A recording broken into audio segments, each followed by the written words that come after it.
RCB ने साबित कर दिया है कि वो घर के शेर हैं, बाहर आएँगे तो हमें मारो, पीटो, कुछ भी करो और हमारे जो परफ़ॉर्मर हैं, वो भी ज़ीरो साबित होंगे, ज़ीरो। एलएसजी के मैच में आज यही हुआ। पहले तो बॉलर 226 रन खा जाते हैं 19 ओवर में। बहुत बड़ा बात है क्योंकि जबकि ये पिच 155 रन यहाँ पे एवरेज है। तो इसका मतलब ये होगा 170-80 रन भी कोई टीम बना ले तो लखनऊ में जीत जाती है। तो यहाँ पे आरसीबी के बॉलर भी फ्लॉप हुए और आरसीबी के बैट्समैन भी फ्लॉप हुए। विराट कोहली ज़ीरो, हेज़लवुड पिटे, भुवनेश्वर पिटे, सुयश पिटे, उसके बाद हम बात करें रशिक पिटा, मतलब आप सबको लगा लिए। जिसने चिन्नास्वामी बैंगलोर में तबाही मचाई हुई थी आरसीबी ने, वो घर से बाहर निकल के बिल्कुल चुईयाँ साबित हो रही है, चुईयाँ, दुबक जाती है। क्योंकि अगर ऐसा लग रहा था कि ये पिच एक्चुअली में थी नहीं 190 से ऊपर की, इस पे 19 ओवरों में 226 रन खा गए। वो क्यों खाए?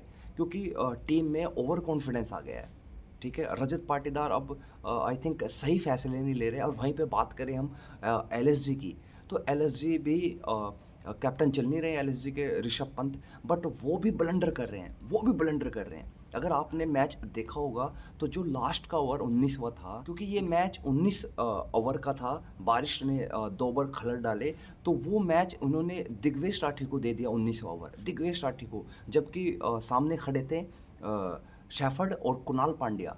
शाहबाज को नहीं दिया जिसने 2 विकेट निकाली थी, क्यों? क्योंकि लेफ्ट हैंडर खेल रहा था। तो ये लेफ्ट है और राइट का जो कॉम्बिनेशन है, ये बिगड़ सकता था क्योंकि आप सैफर्ड को अगर छोड़ दें तो सैफर्ड ने बहुत ख़राब बल्लेबाजी की और बहुत बॉल वेस्ट की। उसकी वजह से जो ये 9 रन से हार मिली आरसीबी को, इसका सीधा-सीधा विलन है शेफर्ड। क्योंकि शेफर्ड अगर 1-2 छक्के और मार देता इन गेंद पे तो ये मैच भी आरसीबी जीत जाती। तो जो ये ऋषभ पंत का ब्लंडर था, ये गलत साबित हो सकता था। ऊपर से ऋषभ पंत की आप फॉर्म लगा लीजिए, ना बल्ले से रन आ रहे हैं और आप ग्राउंड पे उनका एग्रेशन देख लीजिए तो लगता है कि भैया कितना बड़ा रिकी पॉन्टिंग कैप्टेंसी कर रहा है, ये वो, ऐसे जाइए, ऐसे करिए, वो करिए। अरे भाई ऐसे चीज़ें नहीं होती यार, जो आपने ब्लंडर किया है वो आप पे भारी पड़ सकता था। वो तो फॉर्म में नहीं है शेफर्ड फॉर्म में नहीं है। उसके बाद हम बात करें प्रिंस यादव, क्या शानदार गेंदबाज है, दिल्ली से खेलता है और लखनऊ के लिए इस टाइम टॉप का बॉलर बना हुआ है, आतंक मचाया हुआ है पीएसएल में। उसके बाद इन्होंने मयंक यादव को खिलाया, सिर्फ स्पीड है, उसको भी पता नहीं है कि जब आप 150 या 55 की स्पीड से गेंद फेंक सकते हैं तो आप स्लो क्यों फेंकते हैं? स्लो गेंद का मतलब क्या होता है? स्लो गेंद हमेशा वो गेंदबाज फेंकता है जिसकी स्पीड 125 या 30 होती है। जब आपके पास 150-55 की स्पीड है तो आप स्लो क्यों फेंक रहे हैं? उसकी वजह से आप पिटे, उसकी वजह से पिटे। उसके बाद मोहम्मद शामी क्लास गेंदबाज है, उसकी तो कोई हम बात ही नहीं कर सकते क्योंकि इतना अरसे से इंडिया के लिए खेलता आया है। उसके बाद हम बात करें शाहबाज नदीम की, जो पहले बेंगलोर के लिए खेलते थे, वो उन्होंने कुछ कमियां पकड़ी होंगी अपने टीम की, तो उन्होंने जो 2 विकेट निकाले हैं वो बहुत महत्वपूर्ण विकेट थे। 2 बहुत महत्वपूर्ण विकेट थे और उन्हीं की वजह से आरसीबी जो इस मैच को हारी है, उसमें सबसे ज़्यादा जो हाथ है वो लखनऊ के शाहबाज नदीम का है। तो ये तो 229 रन खाए थे, तो यही चीज़ें समझ नहीं आ रही थी पहले कि भैया आप 229 रन खा कैसे गए? खा कैसे गए?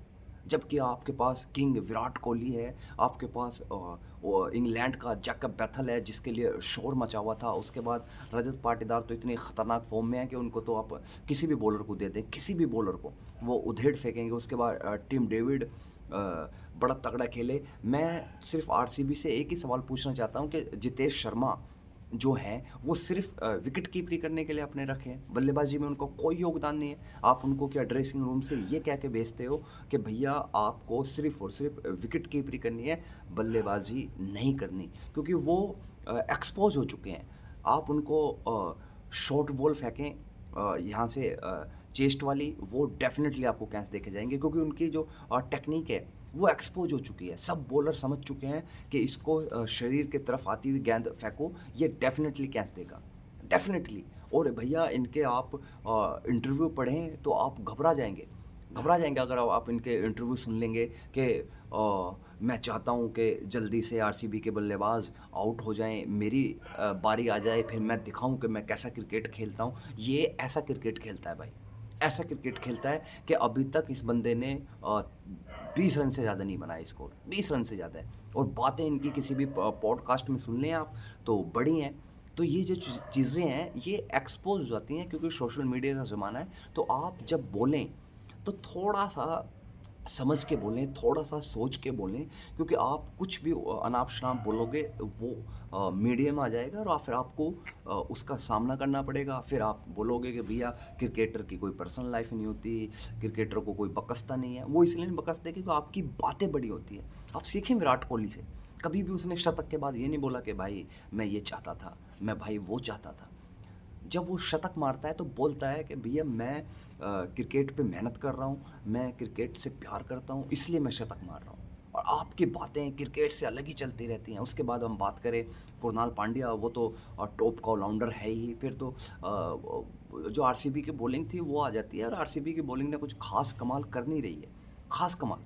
वो इसलिए बोलता हूँ कि वो दिल्ली वाला अगर आप मैच छोड़ दें, उसके बाद बहुत बार आरसीबी ने 200 खाए हैं, 200 खाए हैं। ऐसा नहीं है कि वो चलो वो उनकी जो बल्लेबाज़ी है वो इतनी हार्ड है कि वो चीज़ें छिपा लेती हैं। बट आरसीबी ने 200 बहुत बार खाए हैं, 3-4 बार 200 खा चुका है। वो चेज़ कर लेते हैं क्योंकि विराट कोहली जैसा बल्लेबाज आपके पास है, क्योंकि इतना चेस मास्टर बोलते हैं उसको, तो इसलिए चेस हो जाते हैं। नहीं तो आपके पास कुछ बचा नहीं है, बचा नहीं है। और अब बात करें आईपीएल की, आईपीएल तो अब उल्टी राह पे चल गया है, उल्टी राह पे।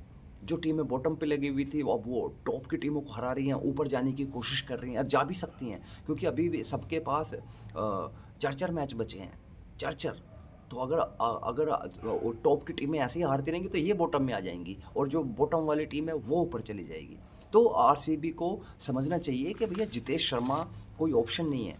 जितेश शर्मा को आप बाहर निकालें और किसी एक यंग टैलेंट को अंदर लेके आए, एक टॉप बल्लेबाज जो विकेट कीपरी करता हो, उसको लेके आए।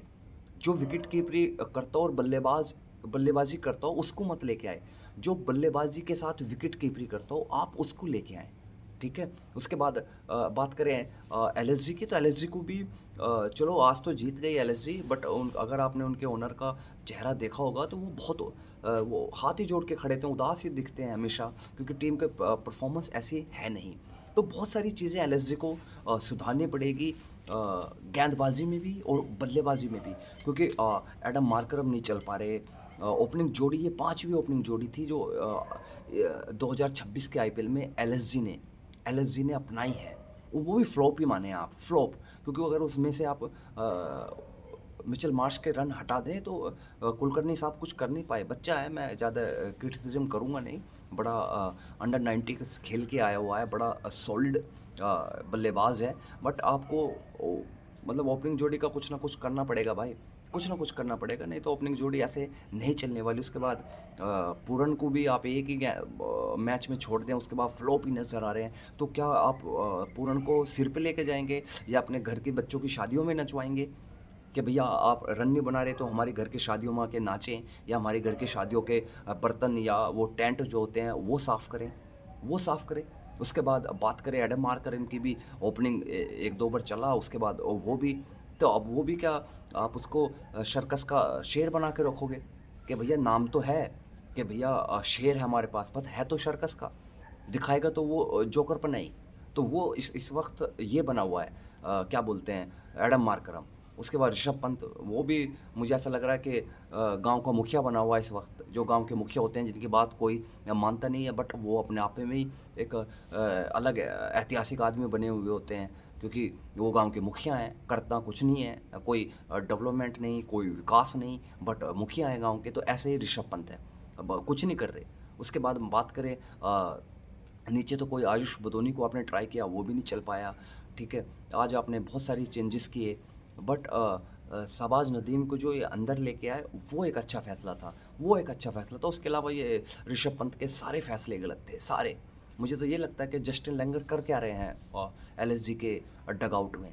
वो भी क्या सिर्फ़ होटल्स और इंडिया घूमने आए हैं कि भैया चलो इंडिया घूम लेते हैं, होटल्स में बढ़िया 5 स्टार होटल्स मिलेंगे, सिटी टू सिटी घूमेंगे, उसके बाद देखते हैं कि एलएसजी का क्या होता है। तो ये चीज़ें छोड़ दें और आईपीएल में तो अब मज़ा आ गया है। अभी पता ही नहीं है कौन सी टीम क्वालीफाई करेगी, कौन सी टीम नहीं करेगी, कौन सी टीम जाएगी, कौन सी टॉप 2 होगी, कौन सी प्लेऑफ में जाएगी। तो ये बड़ा मज़ा आ गया यार, आईपीएल इसी का नाम है भाई। फुल एंटरटेनमेंट मज़ा लीजिए जैसे आप हमारी वीडियो का मज़ा ले रहे हैं। अगर पसंद आए तो प्लीज़ लाइक कीजिएगा, कमेंट्स कीजिएगा, सब्सक्राइब कीजिएगा और अपने दोस्तों को ये वीडियो शेयर करना ना भूलें और बेल आइकन का बटन ज़रूर दबाएं कि आने वाली वीडियो का नोटिफिकेशन आपको मिल जाए।